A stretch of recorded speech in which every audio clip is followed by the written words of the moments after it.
se nós WAC também com está afetando não somente de dus que estão chegando nos fronteiras de uma maneira dus não correto, dus ilegal, nossa WAC também de índice de criminalidade que a bem agora que não nós trazendo com cifra, que nós por a WAC de 33 crimes que agora reportado até que semana passada. Tá tem 18 sospechosos, de 18 de sospechosos na pessoa ilegal com a bem que não. Então, esse é para reparar também tempo e índice nada tá menos, tá ongeveer um 15-20%. Agora que ela sube na índice hopi alto, e esse é agora é para reparar com o impacto de uma comunidade hopi grande. Então, contestando a pergunta especificamente,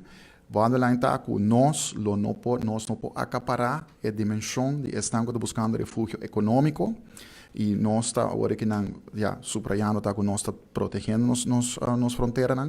nós temos manejo de pelo que trata admissão e expulsão hopi rígido nós a expulsar mais pessoas na junho e julho acaba com o full 2017 dus, segundo na junho e julho nós expulsamos um total de 861 pessoas é tempo acaba agora que não quer nós trabalhando over de 1000 pessoas que nós expulsar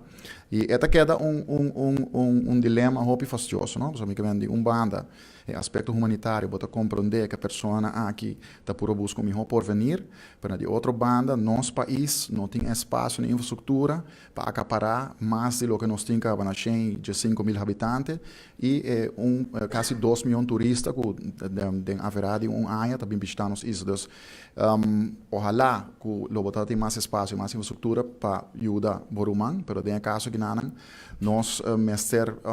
door de infraestrutura limitada, nós mestre está rígido e me está compreender que de banda é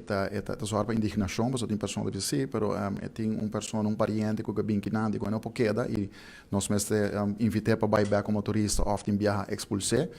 E de outra banda, tinha demanda, claro, de povo que não, que está visto que você aqui, mas se queda com uma maneira muito stringente e estricto, porque nós não temos espaço e infraestrutura para acaparar problemas, que está de heredade de outro país.